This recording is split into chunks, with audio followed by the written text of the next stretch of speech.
Not nearly as grueling as ours, budget meetings. Ready? Almost. All right. But you guys can start, it's just load, yeah, you can go. All right, so call the meeting to order.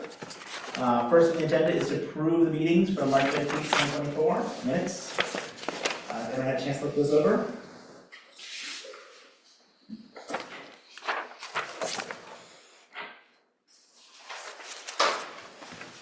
And I will entertain a motion.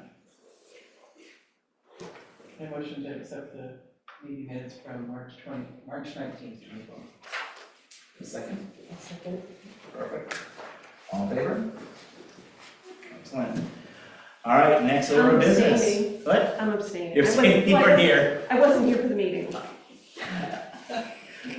It's still next approval. Next agenda, overview of Lincolnville Central School budget with Lincolnville Central School Principal Justin Bennett and Superintendent Kate Clark. So, turn it over to you guys. Okay. So, Yeah. All right. Well, first of all, thank you, those of you who came to our budget workshop. So it's really nice to have you there and hear the whole process. And we have adjusted, has been working really, really hard. This is the third iteration yes. of this budget. And so, yeah, go ahead and what you're thinking. Well, I think it's really helpful that so many of you bring so many different, versions of this presentation. It's actually like the same version, just 3 different sets of numbers. And so I don't think there'll be anything here that's revolutionary to you at this point. And I have introduced two documents to you, if they should have in front of you right now, that are slightly different than the documents that I've presented to you in the past. So the first one I want to show you it's sort of untitled, but it has at the top fiscal 24, fiscal 25, FY 24, FY 25, and then underneath that in bold is per pupil expenditure. You guys all look at the same one? I should label these like animal names or something. Look at the Tiger document. Perhaps I've been spending too much time in kindergarten. And what that will show you, the first part there, where it says require additional local, state, other, and total revenues and total expenditures, in that top half, those are all the figures that that I use to calculate the expenditures increase, which you'll see if you follow that last line over at 17.1%. That's the proposed increase that the school committee's accepted. And then above that, you'll see the 19.4% tax impact. So I just wanted you to have those numbers and see exactly where it came from. And then under that document under that section, is something called the per pupil expenditures. And I spent in the very first budget workshop a goodly amount of time explaining the per pupil expenditure figure. And it's something that's, it's a nice stat because it helps compare expenses school to school, apples to apples. So it's a formula that every school should use, that should be the same, hopefully, across all districts. And it could give you essentially how much each district spends on each student in a given fiscal year. So you can see at the top there, the only district I have 3 years worth of data for is Lincolnville. So I have FY23, FY24, and FY25. So in 23, so that's last year's budget, we sat at about 18,700. This year, it's 18,770, so only a marginal increase from last year to this year. And then this year, as I recalculated with a 17.1% expenditures increase, it looks more like 20,335. As you go down, these are, I thought this would be helpful for perspective in terms of what Lincolnville spends versus other schools. And these are all from last year's budget. So you can see where Appleton is at just shy of 21,000, Hope at right around 21,000, and then as you go down, I picked local schools that are either very local or about the same size with approximate, just guesstimated similar achievement and socioeconomic data. So you can see Brigham, Bristol, Edgecombe, the five-town CSD, Great Salt Bay, Jefferson. Jefferson's a very good comp. I think Noblesboro's a good comp.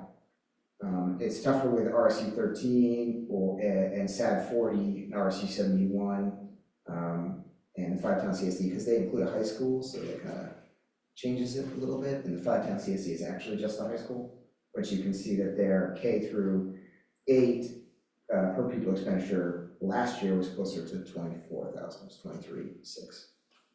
So I hope that would help you, lend you some perspective on spending here versus other places. All right, and then the other piece here that I wanted to go over, any questions, by the way?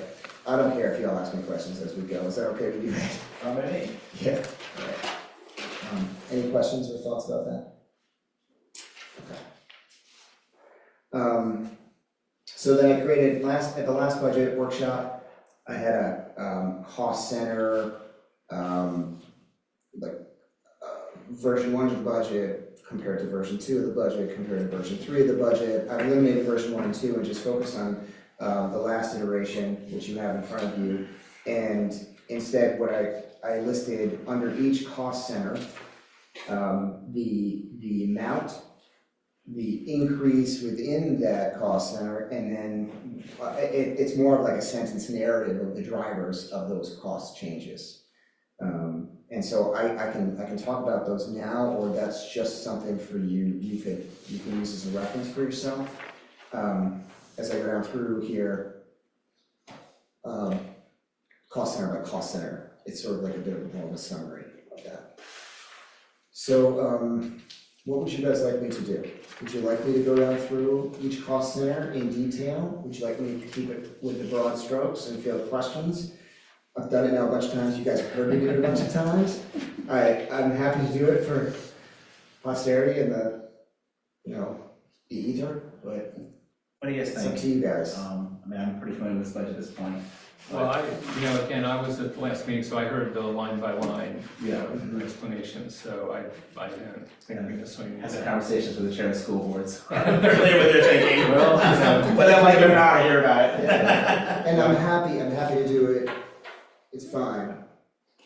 If we're comfortable just kind of going by cost centers, or any questions within those, that makes sense to me, we've just done that in the past. Okay, Does that sound okay? yeah. All right, wonderful. Well, Justin, I guess I just, after the meeting, I've been thinking, the one, if you don't mind, can I just ask my question? I only really have one question.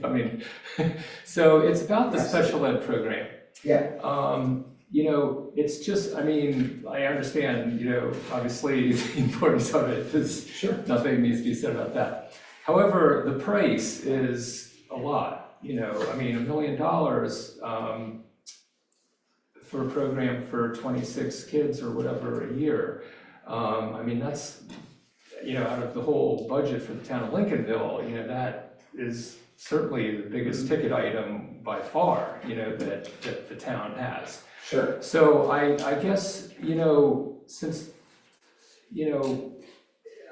so what I'm trying to say is there a way, like Camden Hills High School is like a feeder school? Is there a way to have like a joint special ed program at one school that and you guys have probably talked about this, I'm just new here, sorry if I don't. No, it's fine, and it can be confusing, special ed can be confusing, so can I clarify a few things for you? Yeah. Okay, so this budget, the only new part, if we look at the cost center over here in this document, right, the only new piece that's been added is one ed tech compared to last year. Mhm. And then I built in seed money that was supposed to be in this last year's budget, that wasn't, that's 80,000. But aside from that, it's sort of like standing, it's the continuation of the special ed program we've already had. And it's hard, so the new part is a program, it's just an addition, a tool for a program we already have, it's just under tool. So there's different aspects of it. There's the 32 kids, right, who receive resource room service, speech and language, PT, OT. Mhm. And then there's, what I'm proposing is a gentle upgrade to a program we already have to manage kids with behavioral issues. So that's the only addition. But if you look at the big cost centers now, to get more to your question, Yeah. if you look down here in that line, aside from ed tech wages and teacher salaries, the biggest line item is far and away tuition to other schools.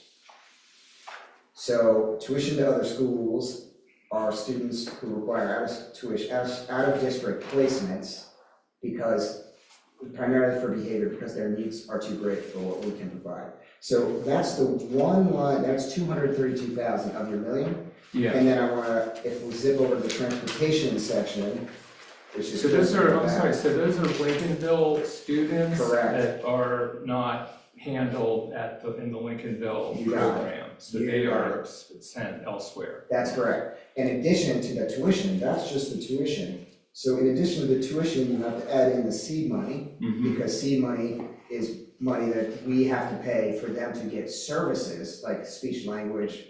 When you out of district place a kid, there's a daily rate, $300, $400 a day to that institution. It's a private institution, right? So that's what you pay per day just for that institution's services, but not counting speech and language, physical therapy, occupational therapy. Those are in addition. That's the seed money. So if you add your 232,000 to your 80,000, now we're up to 300 and what are we at? 312,000, 313,000 plus the special ed transportation. So 313,000, if we flip to transportation for special ed is 108,000, so that brings us to 320. 420,000 of the special ed budget is for a small, very small number of tuition students. So, Right. so part of my push just for one ed tech is that my hope is that some of those students who are coming to us now that might have needs at that level, we may be able to early intervene and sort of mitigate some of those out-of-district placement costs, because they are exorbitant. So if you think about that, $1 million, but 40% of it is, Yeah, no, I Just guess for a handful what of I'm students. saying is though, I mean, what I mean is, like, I don't doubt any of that, but, you know, what I'm just saying, would it be more efficient, you know, for like 3 schools to all put their resources together and form one special ed program? You know, would that be more efficient? It could be. You know? It sure would. I think one of the issues with the small rural schools in Maine is that there are very few options anywhere. So our students who have intense special needs that need these specialized programs have to travel very far away, which is one of the reasons why those transportation costs are so expensive. So we, just in another one of the districts, we did start one of these programs. The hope is that you'll be able to, it's kind of, it's future math, right? You'll be able to see that by starting a program, we would hopefully not have as many kids go to, need those specialized programs in the future. So that's one thing, we're betting against the future. But we did start a program, similar program in Hope last year. And Justin hates when I say this, but we were able to tuition in a student, which offsets the cost by some amount, depending on the student's needs. So we were able the second year to tuition in a student, so that it is an option.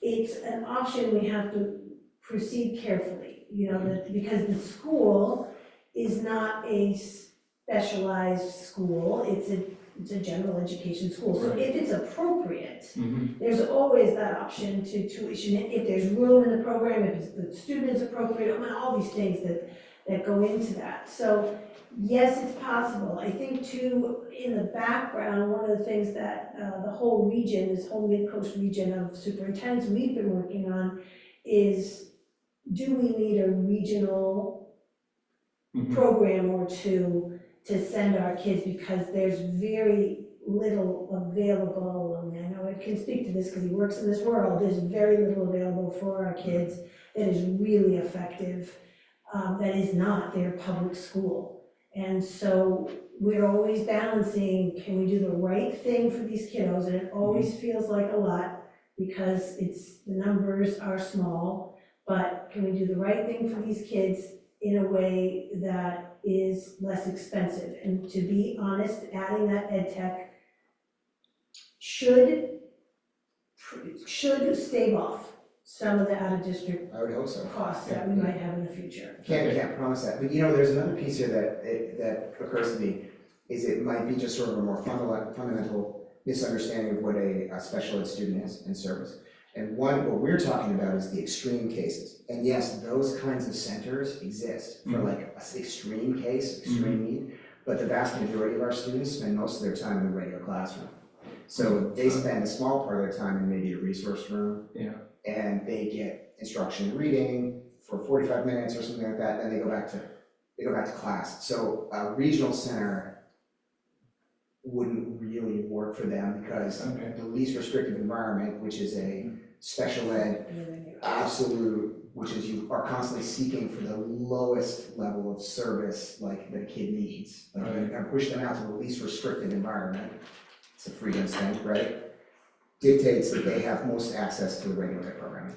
So we couldn't, we by law really couldn't set. Okay, thanks. I was just thinking more simplistically, like in my practice, I ran a medical practice for a long time and I was solo, and then I hired a partner, eventually, and we doubled with two doctors there, we doubled the patients and doubled the the income, but a lot of the overhead is fixed, like rent and stuff like that. So like the rent, like the fixed expenses go up some, but they go up about like 30 or 40%, but the revenue doubles. So it's very cost effective to run your practice that way, because the fixed expenses are now, they don't double with the second doctor, they go up only a small amount, but now you have two doctors paying for the overhead,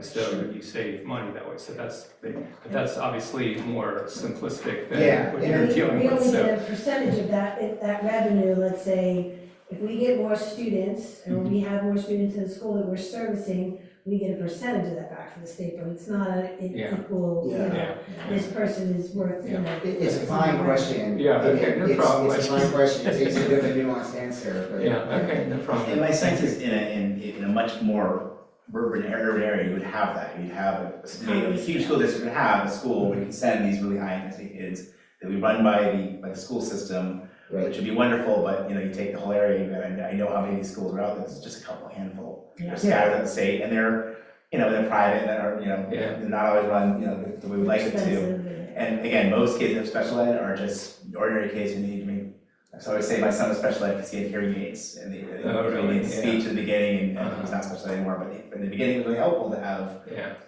someone to pay for the hearing aid equipment that he needed. That's a lot of but that's some of the stuff goes, for example.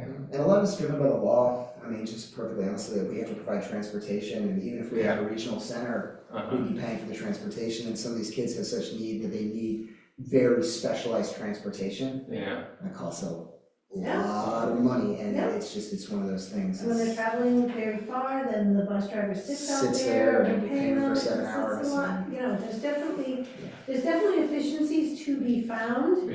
It's one of the burdens you bear as a single rural district is and what Maine has to offer for kids, which is.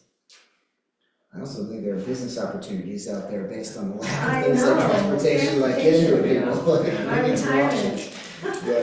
But an ed tech isn't going to care for the extreme specialized cases, so we're still gonna be in that predicament. Well, so transparently, right, the kids we have out in district placements now, I would not plan to bring back. That's not a situation where I would bring those kids back to the school, not at least right away.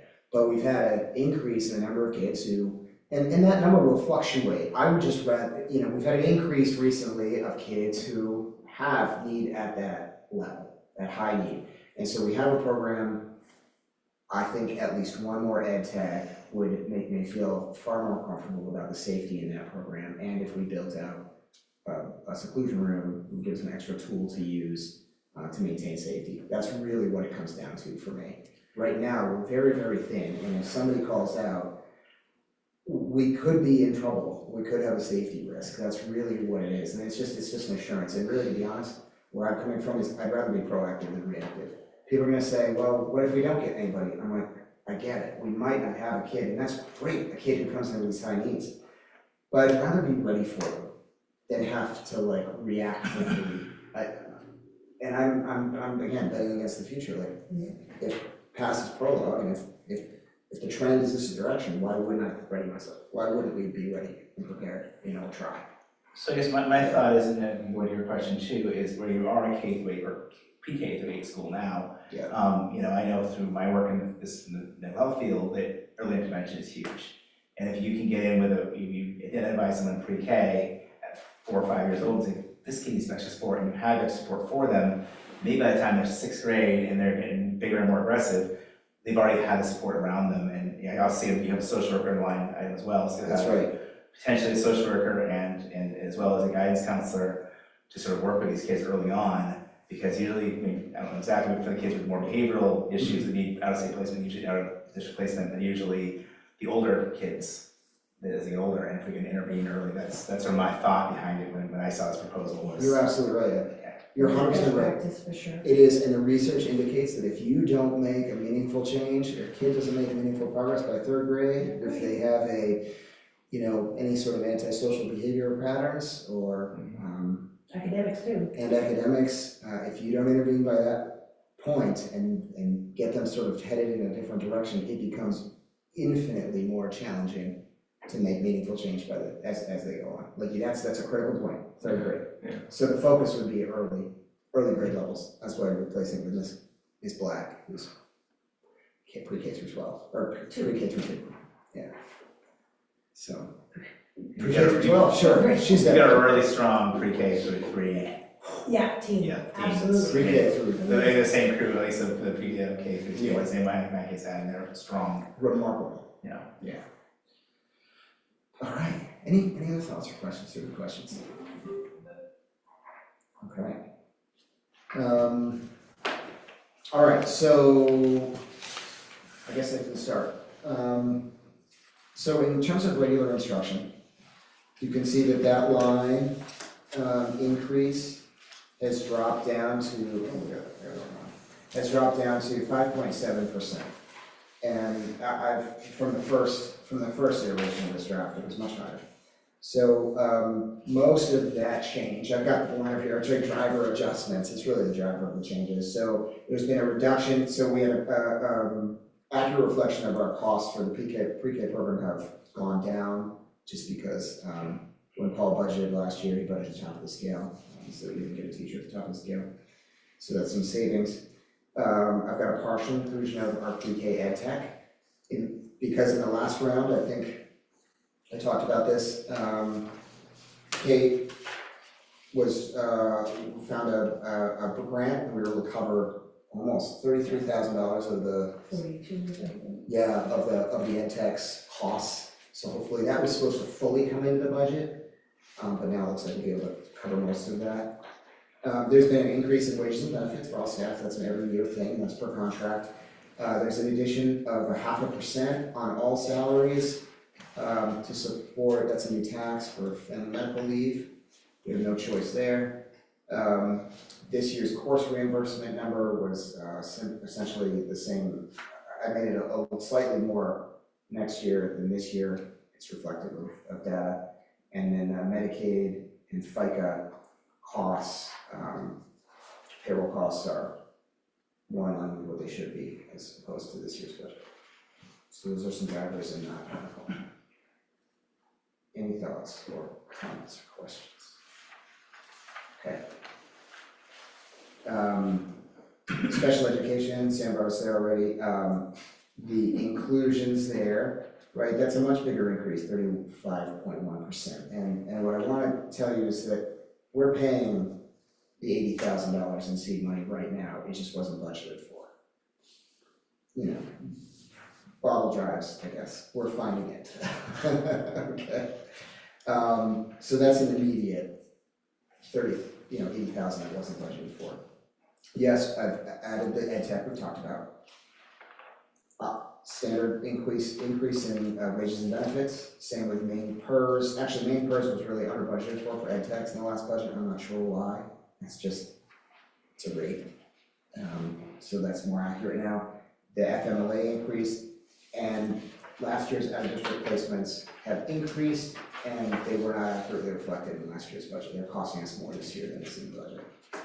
Excuse me, Justin? Yes, Do we know exactly what the tuition cost will be for next year? we do. Or, okay, Yep, so that's it's, not, it's in this budget accurately. Okay. I got it between the second and third iterations. okay, Yeah. perfect. And actually, we're gonna get money back in one. Because one I had budgeted, one this year, they dropped the charge rate down to, the state said they can't charge that much, so we're actually gonna get like $1,200 back. Yay!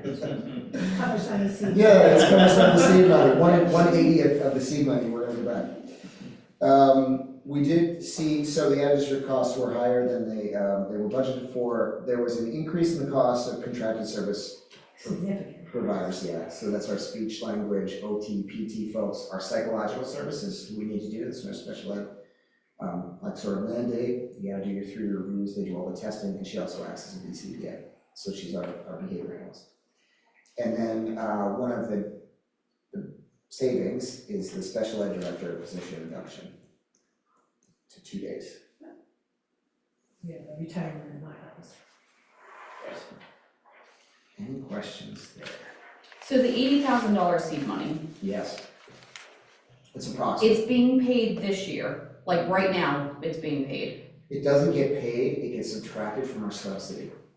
So yes, we pay it, but the state doesn't wait for us to pay the bill, they just say, we're just taking it in quarterly, add your subsidy. So the addition of it for the future budget Yep. is to pay back the money we are using today? No, it's for next year's. We'll have to keep paying it. Yeah, we're just gonna have to get by with it being subtracted from our budget this year without being budgeted for. It may not be that high forever, it's a reflection of the 2 years ago, what we were spending for out-of-district Is that right? costs.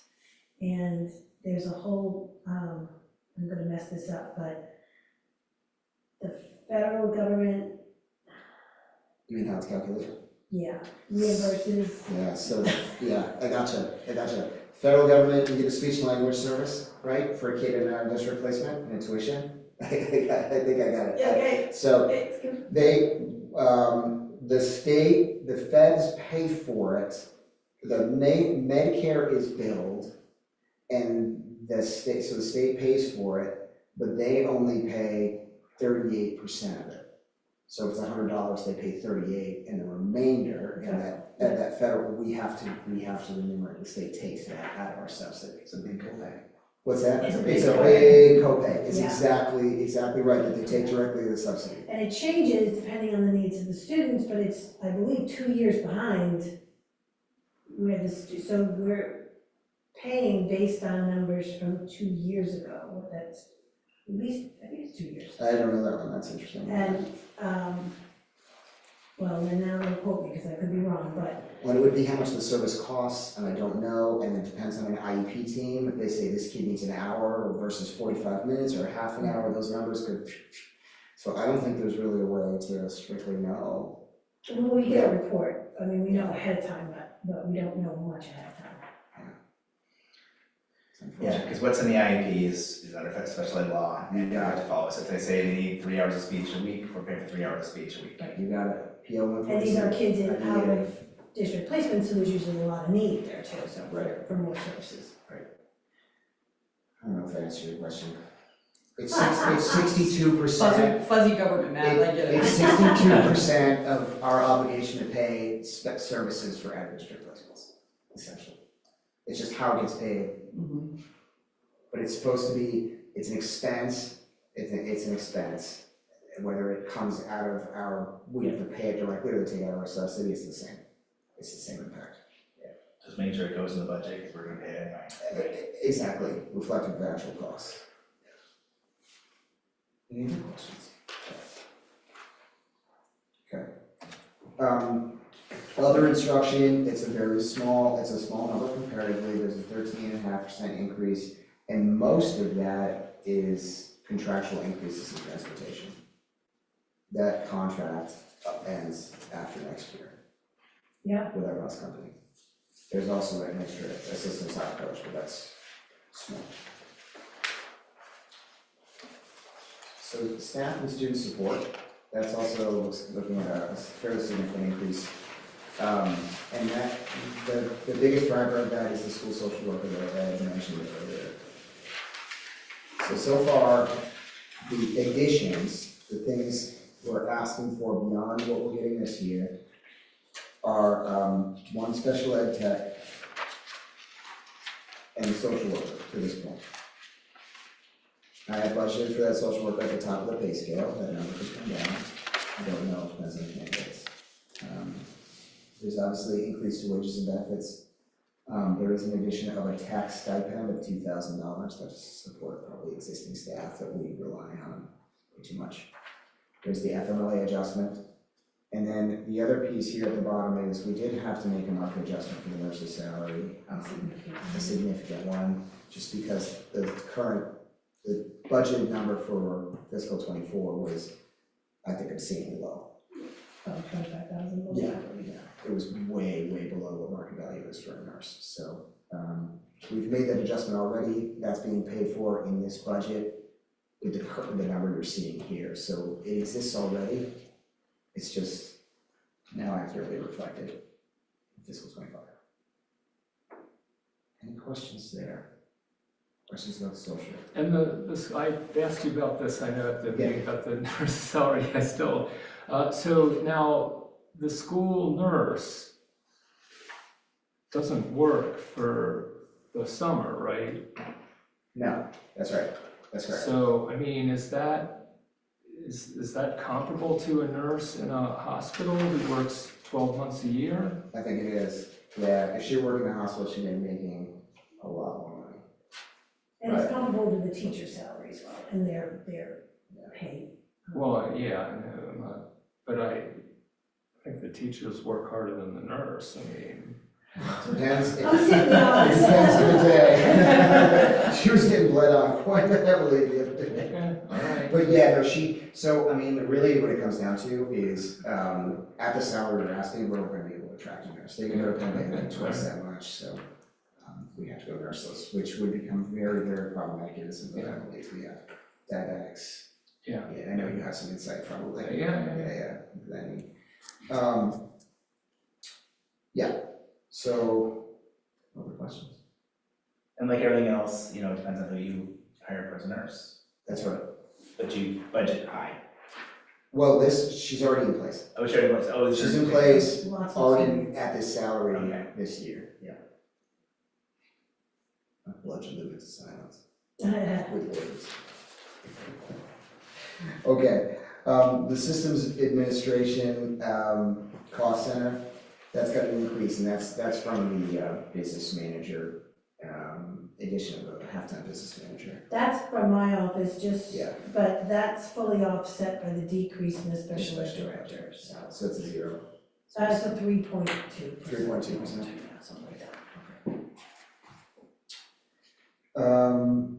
Then in terms of school administration, the same drivers, natural increases in benefits for staff, FICA, Medicare is reflective of actual and the FMLA tax, but the addition I'm asking for is a 3-day-a-week admin assistant in the office. Just to help us with lots of technical things, lots of state level reporting, absences, managing the athletics department. What we have right now is it's an under-resourced position in the office for sure. So that's my other ask. And that comes in at about 37,000 also. I think that's salary, benefits, and all payroll taxes. Any questions there? Then transportation is just natural contract increases. Again, that will sunset next year, after next year. Facilities and maintenance. Those increases are wages and benefits that weren't accurately calculated in the last benefit. There is the auxiliary room build out, $10,000 that I was talking about for the special programming. FMLA tax, there's a slight snow removal increase projection. Right, it was 50% more this year. Yeah, but then right, over last year, yes, that's another one. $12,000 was in fiscal 24's budget, it ended up being The bid was 18. $18,000, so we're paying $18,000. I bumped it up to $19,000 because. Yeah. And then, what did I say here? Auxiliary, oh, and then we've got to repair the mower instead of buying a new mower, and there were some market increases in supply costs. Cost of toilet paper's up. Yeah. Any questions there? Nothing too crazy. Debt service is the same, it's actually a decrease, and next year it will be done, we won't have it. It sounds like it would be a big savings, but they just take that number right, my understanding is they take that number right out of the subsidy, so it'll be zero sum there. In terms of other expenditures, that includes like the kitchen, and I've asked for about $9,000 for a sub, an additional sub in the kitchen, and that is because Angela, who's our food services director, she does so much grant work, it is remarkable, and the number of hoops she has to jump through are just, it's not to show by a donkey, yeah. So the federal government reduced their reimbursement that we get for those meals. And so in order to make up for the money that was just taken away by the federal government, she has to now apply for a bunch of grants.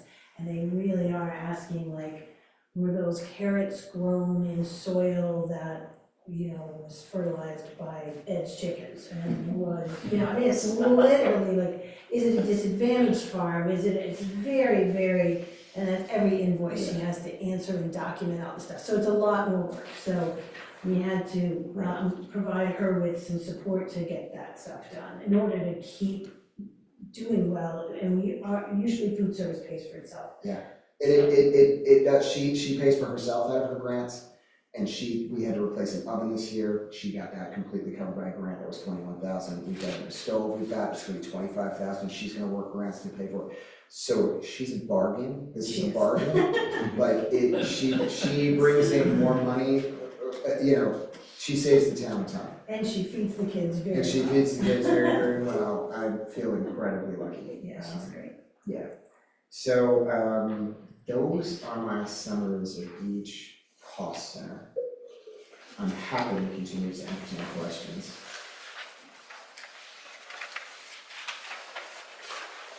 Is it possible to add, even if it's a small amount, for future repairs? And we talked about it, I think, at the first budget meeting, and I was terrified to add anything. In the warrant article, we do have, and this has been standard in Lincolnville since I started here, the last warrant article is that whatever fund balance there is left over goes into the facilities reserve account, which right now has nothing in it, because we did some siding and roofing.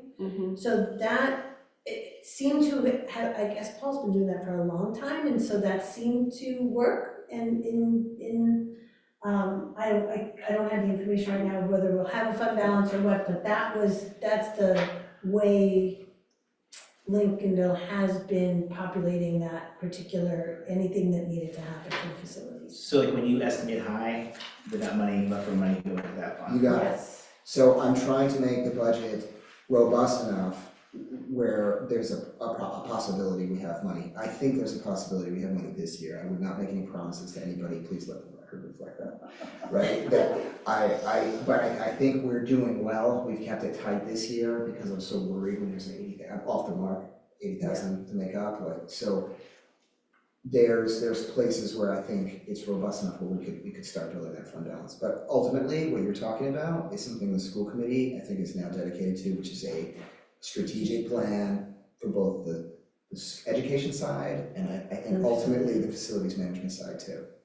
So that's a great question. I don't think I can change it now that the school committee recommended The it. school committee voted on it. Yeah, so I can't go back. We could, we vote on it, you could propose if you add money for that. Yeah, I like the idea of doing something like that. it just scares me not Yep, to have yes. anything, because I love that you're being proactive with the special ed. Yep. That's fabulous, because we've got a plan, we've got to make sure that we're taking proper care of our children. But by the same token, we can't be reactive when the roof leaks or the boiler dies, and especially with the school being a warming center. Yep, the You're totally generator is, yep. We're dancing without, we're on the high wire without a net. You're Yeah. totally right. And we're really, I'm with you. I just want to give you an example, okay? The generator, we're a warming center, like you said, right? Fallout shelter for a lot of people here in the whole town. The generator's critical, even though it only will power one hallway, the Welsh Common, and one bathroom. It's got a weak pump and it needs a fuel line, but to get someone to come from Scarborough to manage it, it's $180 an hour when they start leaving the facility in Scarborough. So to replace a $350 part, it's an $1,800 bill. And I just keep coming up against that time and time again, and it's like, without that cushion, like you're saying, where do we budget for such a thing, right? Where's our account that manages that? Well, and what goes hand in hand too are those efficiencies we're also talking about, because what Justin did when he found out that was gonna be $1,800 bill, said, I'll find somebody local. Find someone else. And the part's $350, I'll figure this out, rather than spending the $1,800 to have them drive to from Scarborough. But in the strategic planning that we're talking about starting to do with the school committee, that's where we have to look at not just like what needs to be replaced, but what are the efficiencies? What is happening in the town that maybe, like if they've got a company they work with to do their facilities, should we be working with that same company? Should we, those kinds of things. Those are the things we want to plan for and be really discreet and concrete and transparent about. And so, I think what we don't want to do is throw good money after bad at this rate either. So we're balancing those two things. And I would include in that, talking about transportation and our energy sources and some independence, so we're not reliant on the $180 an hour person, that we've got some assurances that we're not gonna get smacked with. Do you some ever serious get like costs. comps from other companies? Yeah, that's what I did, is I got a comp, but in terms of diesel, people that work on diesel, Oh, it's really? like Holden and Cushing is Cushing diesel, but they don't work on generators, so it was like Scarborough and Holden, no, it was just south of Bangor. But we're going with them, because they're 140 now, so maybe. The guy from Bangor? Yeah. Yeah, I think that's who I use. The Yeah, guy from- there you go. That's And I was very like, funny, but yeah. sold. Sure. So another business opportunity. Yeah, there you go. It became the same thing about college, diesel mechanics at, Eastern Maine. Plastics money. Oh, man, those guys would bring in a lot of money. My husband's retiring, maybe I'll have You them. can do diesel, yeah. So, I appreciate that point, and I want to keep coming back to it. Yeah, it's a great point. It is. Any thoughts? So I'm assuming that the majority of our expenses occur during the school year. Yes, So we're in April, shockingly. except electricity. And payroll, Yes, payroll continues for the and summer. AP. Yeah, and Supplies, electricity, supplies. which is $50-something thousand a year, is more in the summer because we're on electric grid, we're on the solar farm. Yeah. And that's when it's the sunniest. So we pay for their production, a percentage of the production, which size that's on. Okay. So, but yes, So much sort of it of- is during the school year. But, so like, in regards to our current budget, Yes, where are we? yeah, We are, I'm gonna tell you. If I can find it, we're a little bit ahead, I think. so we're carrying that money over to cover some of the expenses for If this we actually finish future it. year? Well, we went through this budget with a fine tooth comb and have been through it a number of times to make sure we can cover some of these things that we didn't expect, like the 80,000, like the fact that, I'm assuming Paul didn't have the right numbers, you asked that question about special ed, right?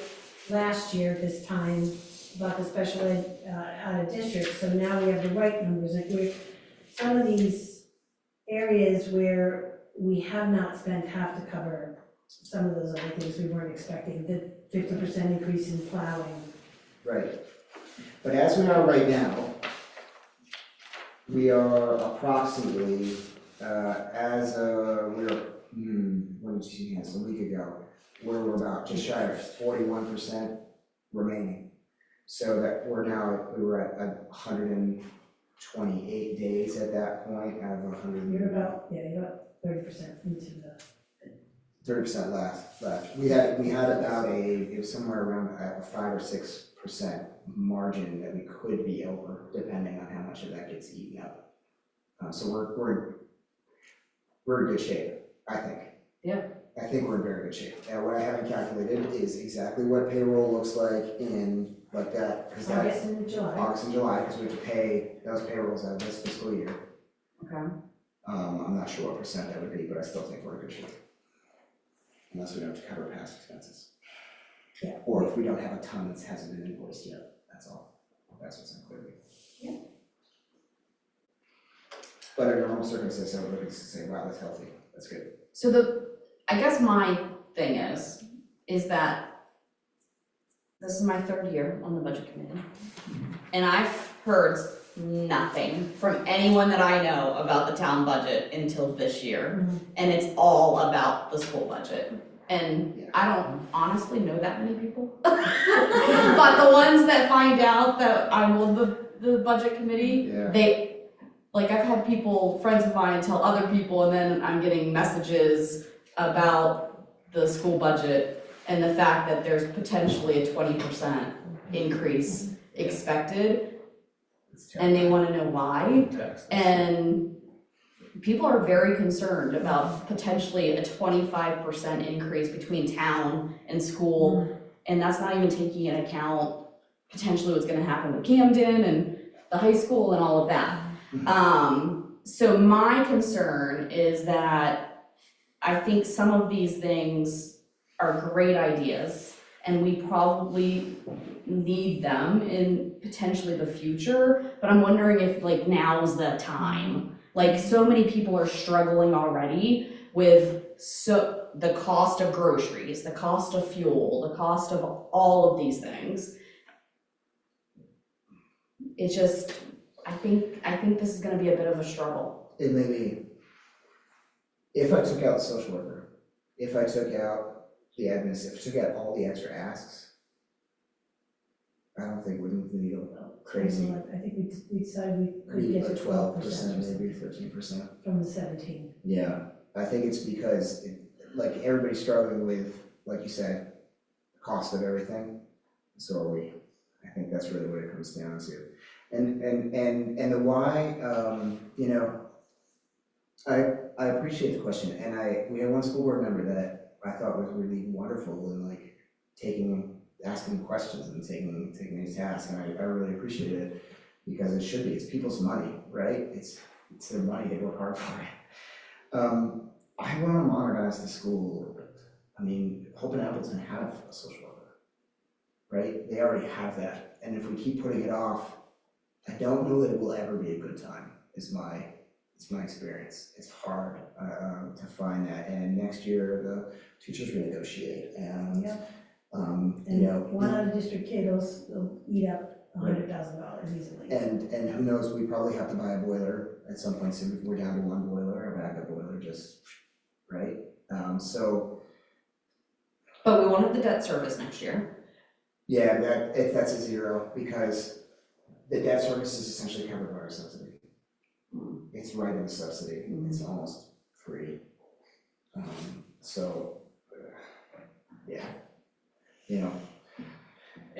And you have brought it down, I think part of it was the original shocking number we had. Yes. And it's come down quite a bit. 17. You had a lot more asks in that first I meeting. did. First time I sat down, we talked about it, there was Yeah. more asks. I did, yeah. And 9%, you reduced it 9% from your first ask.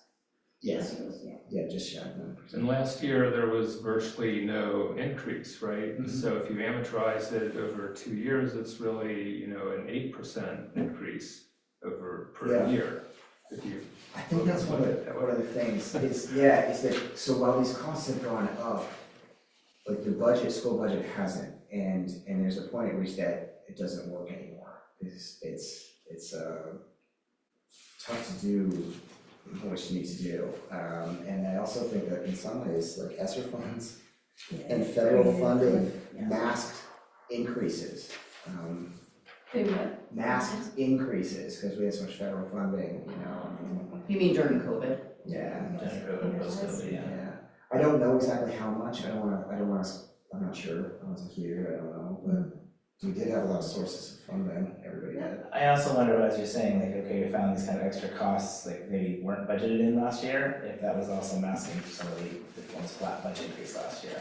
I think We we were- almost 500,000 is either contracted increases or Oh, yeah. stuff that we are accurately, you know, getting accurate numbers and making sure that. Yep. So we did hit kind of a cliff there. We did so many things in the last budget, just weren't accurately accounted for.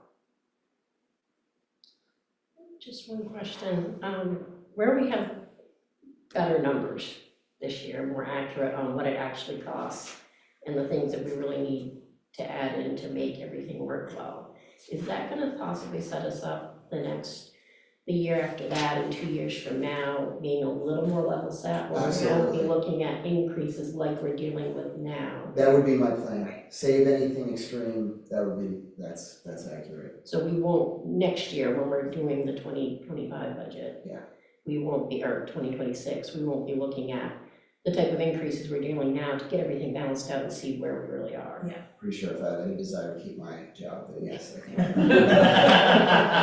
I guess I don't understand how that's going to be though, because we're increasing salaries and whatnot by adding additional staff. We're only adding one additional One full-time, professional yeah. and one ed tech, so, you know. I mean, there will be increases, I wouldn't say increase, but nothing, I wouldn't imagine, my ask wouldn't lead to, barring anything else, Right. what I would ask for wouldn't lead to anything like that would drive the budget that high. I don't have any plan to do that. Question. You never know what comes our way, we could have 4 kids move into the district that require way more service, you know. The program we're planning to build out wouldn't be for a kid who needed life skills, for a kid with like severe autism, for instance, that would not be something we could provide. So say we had a couple of kids move in, that's out of my hands, that's not really a controllable thing, so, just for transparency.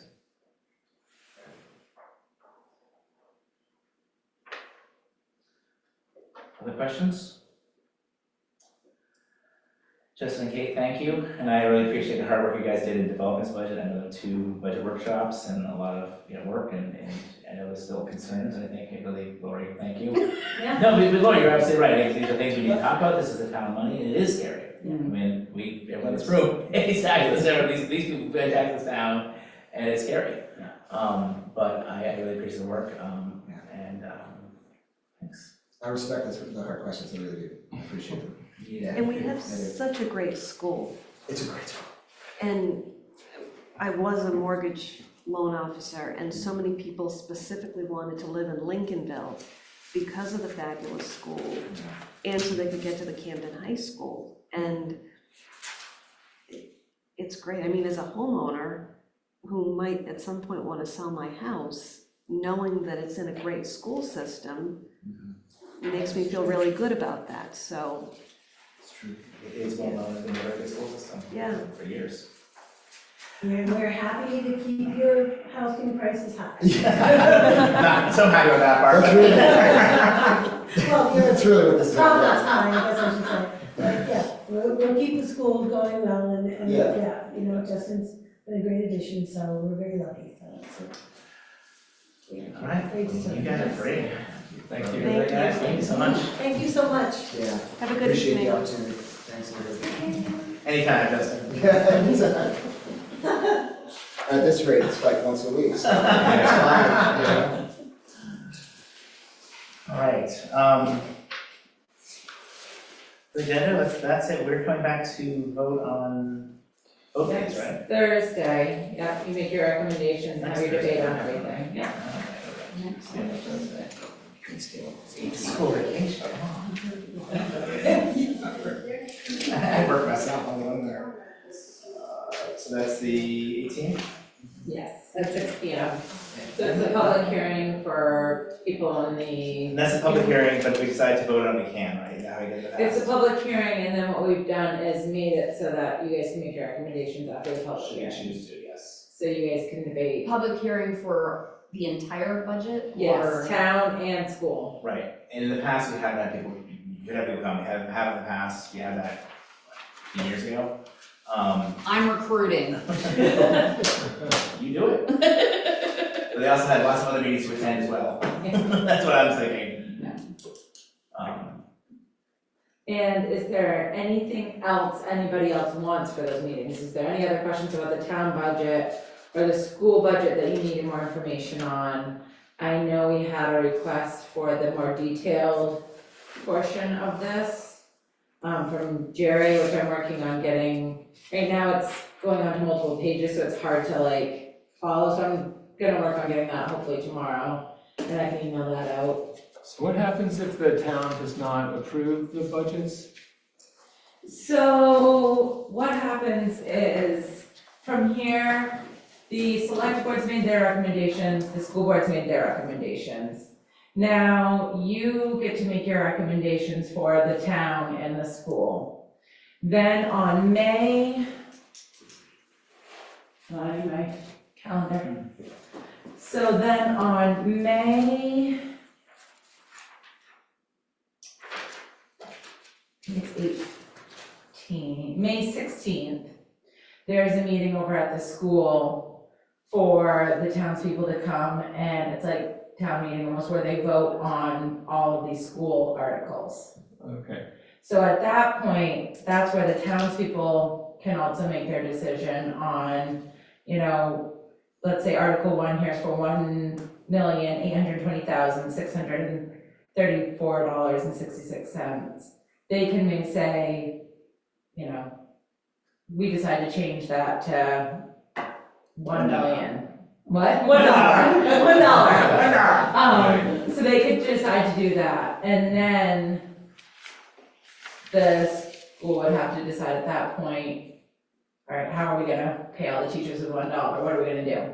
Or they can come back and have another special town meeting. So that's gonna be for the school. yeah. Then on June, hold on, I just need to, I think it's June 11th, but let me look at my calendar real quick. So then on June 11th, we'll have an election. And that will also have the grand total of the school budget on it. It will also have the CSD budget, which I think we're looking at going up at 6-point-something% on, which is our high school. And it will have, like, the budget committee people, like election for select board, all of that will be on that election on that Tuesday. Then the following Thursday, which is the 13th, is the town meeting for the town. So all the warrant articles that you make your recommendation on for the town, my salary, the roads and bridges, not school stuff, but like that first budget that David presented. That's where the townspeople will make their recommendations on that. So they can do the same thing, you know, decide to, so that is, or maybe decide to give me more of an increase, or, you know. Only Caitlin. She gets all of it. You have to be very specific though, for David will take it. And so that's where they'll be able to make the decision on that. And then at that point, that will now start July 1st. Except for, like you said, with the teacher salaries, they have a little weird thing where it carries over a couple of months, but. And of course, basically, we get that school town meeting, will say, you know, school committee recommends blank, budget committee recommends blank. Yeah. And the same thing, so that's kind of, we're gonna be voting on, what we vote is just to say whether we agree with the select board and the school board on theirs, or whether we propose something different. Yeah. And there's been times that we've done that, especially when we wanna call special attention to a certain thing that's going on, it's controversial. We've chosen to do that just to sort of alert town that, hey, we don't agree completely on this thing. So there are, that's one thing we do have a kind of check on the school board and the select board. Okay. And the select board votes on the school budget? No, And I'm happy about that. they can go to the town, they can go to the meeting on May 16th. Vote They don't for even do an citizens. opinion? Like, they don't do a recommendation or anything? So what is that? No, as David says, we don't do schools, so, like, other than, like, their paychecks coming to me for me to sign them, we don't have, the select board doesn't have anything. It's kind of a weird thing, It's a different kind of. But they don't get to voice an opinion or make a recommendation on it. But why is that? Separate. Why is it so separate? Because school board runs the school, select board runs the town. Okay, so there's no economies of scale between the two. If you wanted to combine certain things, you can or you can't? Like say for plowing. or- Plowing, well, that would be more, like, we don't do school, so I can't, I don't tell the school, you have to use our plow guy. Okay, Now, if the school wanted to ask our plow, we use Farley, if they wanted to ask Farley, or, I know they put it out for bid, and I don't know I think this year they only got one bid, I don't know if they're actively, sometimes when we put things out to bid, we will reach out to, the ones that we know of, or we've used and say, hey, we're putting this out to bid, do you wanna bid on it?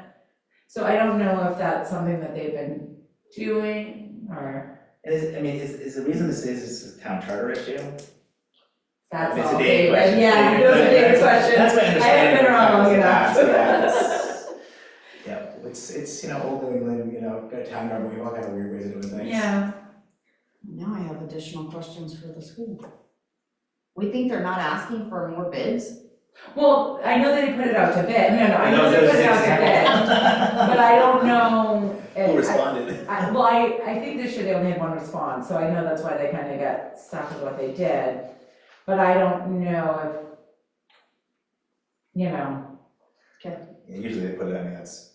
you put it out I'm to assuming they do it the bid. same way else do it. Yeah, but sometimes you have to tell people that, so for. Right. I mean, they put it, Like, you gotta they pick up have the to put phone it and in say, the- hey, we Right. did this 3 years ago, do you wanna do it again? Well, we've used the same person for multiple years I know. at the school, so, anyway. All right, anything else? So you guys don't need anything for our next meeting? Any more information, okay. All right, I will entertain a motion to adjourn. So moved. Second? Second. Right on. I was just gonna cancel. All right, we're done. Thank you.